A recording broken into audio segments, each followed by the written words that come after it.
The smartest person in the room is often the one who isn't actively thinking. Now, that might sound a little bit crazy.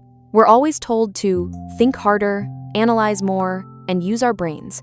But what if I told you that sometimes the key to unlocking your most brilliant solutions and making your sharpest decisions lies not in more thinking, but in less? This isn't about being lazy or careless.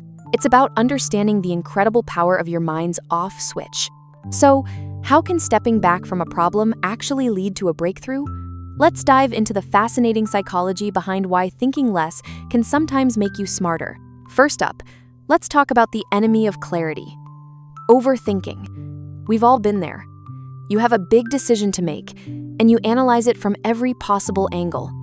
You make pro and con lists, you ask for everyone's opinion, and you get lost in a sea of what-ifs. This is what psychologists refer to as cognitive load. Our working memory, the part of our brain that deals with immediate tasks, has a limited capacity.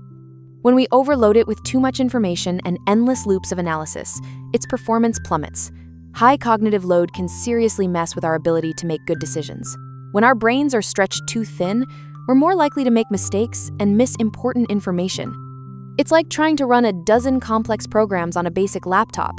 Everything slows down, and eventually, it crashes. Think about buying a new phone.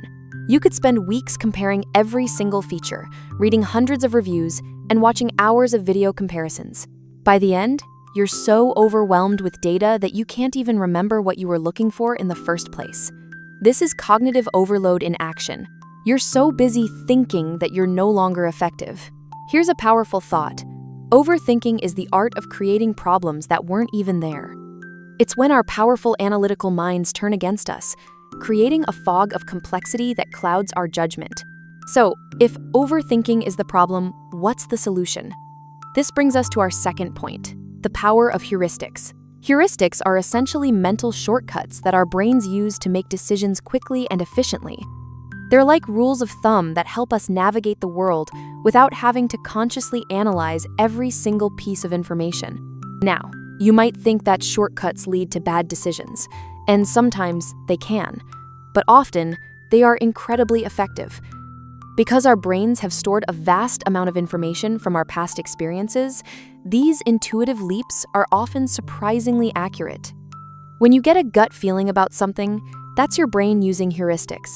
It's rapidly and unconsciously processing a situation based on everything you've ever learned. Imagine you're driving and a car in front of you suddenly swerves. You don't have time to consciously calculate the speed of your car, the distance to the other vehicle, and the optimal braking force. You just hit the brakes. That's a heuristic in action, a life-saving mental shortcut. In a study from the University of Amsterdam, researchers found that in complex decisions, people who relied on their intuition often made better choices than those who tried to consciously analyze everything.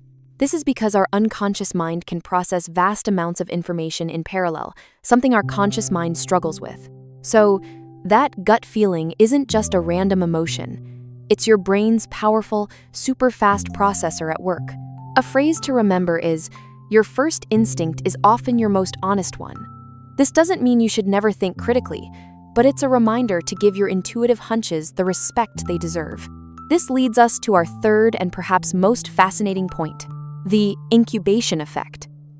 This is the phenomenon where a solution to a problem seems to magically appear when you're not actively thinking about it. We've all experienced this.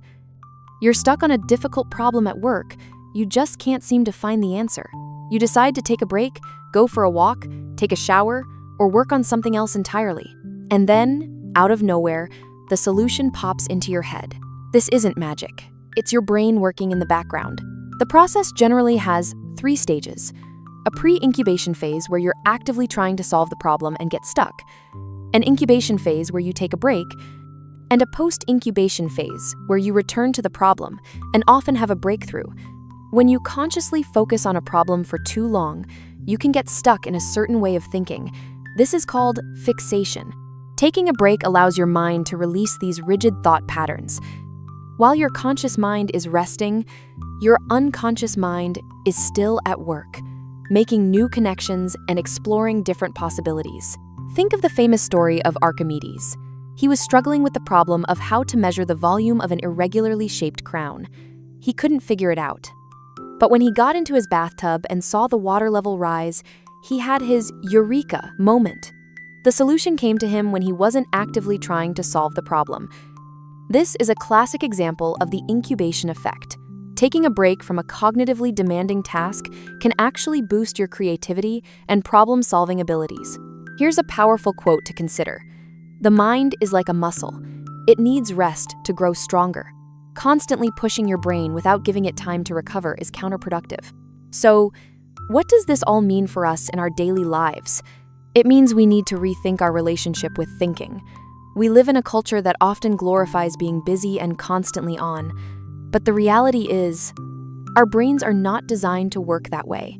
Some of our best ideas and most insightful decisions come from moments of quiet reflection and mental downtime. This isn't an excuse to be passive. The incubation effect, for example, works best after you've put in the initial effort. It's about finding a balance between focused thought and strategic disengagement. It's about having the wisdom to know when to push harder and when to step back and let your unconscious mind do the heavy lifting. Embracing thinking less isn't about shutting off your brain. It's about learning to use all of your mental resources, both conscious and unconscious. It's about trusting that deep well of knowledge and experience that lies beneath the surface of your conscious awareness. Sometimes, the most intelligent thing you can do is to get out of your own way. What do you think? Have you ever had a brilliant idea come to you when you were least expecting it? Share your Eureka moments in the comments below. And if you want to learn more about how your mind works, don't forget to like this video and subscribe for more insights into the psychology of everyday life.